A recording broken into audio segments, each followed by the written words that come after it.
Most people understand that corporations have a lot of power, too much power, over all of our lives, that often private business interests can subvert democracy and the kinds of governments enacting the kinds of policies that people want.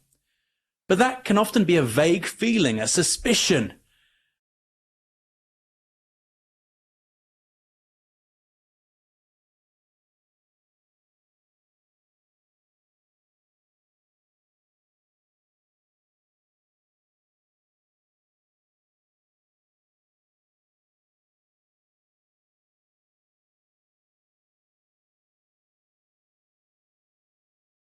It's an extremely toxic issue. I think, again, I think that's also a function of what you're talking about, in that the culture wars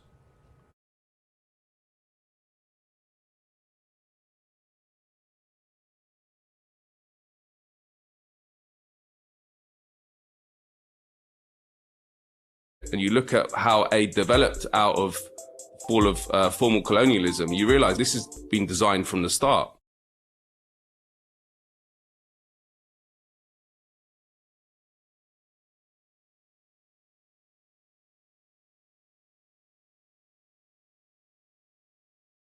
While people's consciousness is growing for another world, there's a new colonization. You know, coming from a third world country, you recognize colonization. You have to be through it to know when it's happening. And our land was colonized, our biodiversity was colonized, our knowledge was colonized through biopiracy. But the new colonization is the bodies and minds of every individual. Our minds are becoming minds of data. That's being mined to then manipulate our behavior. A short remark on the issue of the commons and private property rights. Commons is the way life has been organized. Even England had to have big 3 centuries of struggles to defend the commons and against the enclosures of the commons. Every indigenous struggle in the world, in the Amazon, in Africa, is about the defense of the commons, not as property, but as the earth of which we are a part. So commons has a long history, and the laws around it as common law have a very long history. It's just the short 500 years of colonialism and that has created the privatization and enclosures. Matt Kennard has been a journalist in this field for more than a decade, looking at how private business often supersedes and undermines the will of peoples around the world. Other than Cambodia, are there other examples you could point to where communities have successfully resisted?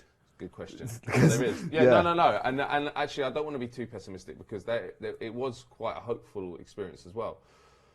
And one case which I've been obsessed with for like 20 years now, let's just stop going on about it, but which is Bolivia. And there was a very, very, actually quite famous case in 2000 where they privatized water in a city in Bolivia. It's the third city, called Cochabamba, which is a majority indigenous city. And Bechtel, the US company, got the contract, and they massively jacked up prices for water. They even criminalized collecting rainwater.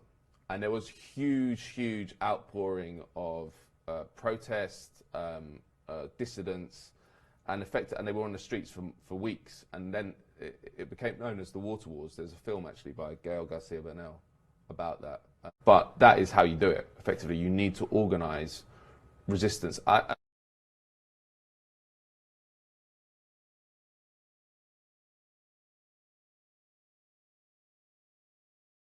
And then one of the major leaders of that protest was Evo Morales, who was then a congressman and the head of the Coca Union. 5 years later, he was elected the first indigenous president and the Democratic Socialist president. And he was elected in 2005, took power in 2006. Over the next 10 years, completely transformed that society through doing everything that the World Bank tells you not to do. And people could afford water.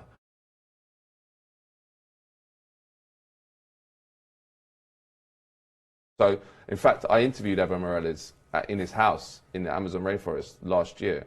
It's an incredibly organized population, the indigenous population. It was so inspiring, you know, like then there's meetings all the time. The unions have just endless committees. It's just everyone is engaged in the political process. It's completely different from here.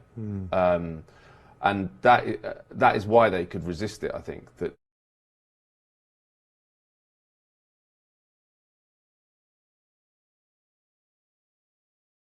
is what I'm talking about, the comprador governments. The governments, they don't care. They're mostly, they're working for Washington. They're working for the corporations. So they say, when a corporation comes and says, oh yeah, well, that oil contract, we get 82% of that, we'll give you 12%. Okay.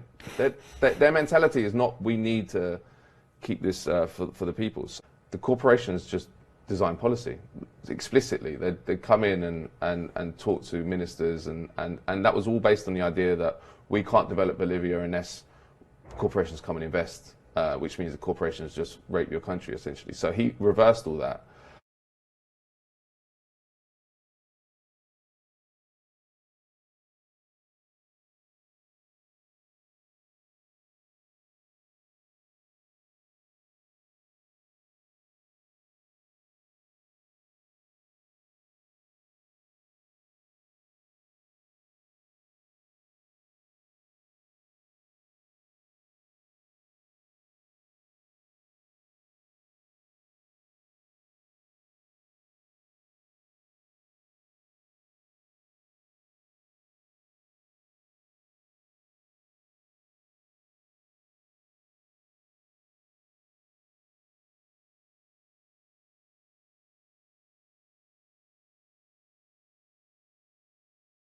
But he basically goes on to say, we have to defeat Mother Nature. Well, the only way we're going to have health for the planet and our health is being aligned with Mother Nature, not defeating her. Every attempt to defeat Mother Nature has led to more ecological crisis and deeper health crisis. And of course, a deeper inequality crisis and a deeper poverty crisis. And finally, of course, is a patent. That's why you have Gates not just owning the seed, wanting to own our food. One, of course, controls the health, and now owning land. This, if ever there was a time for humanity to wake up, now is the time.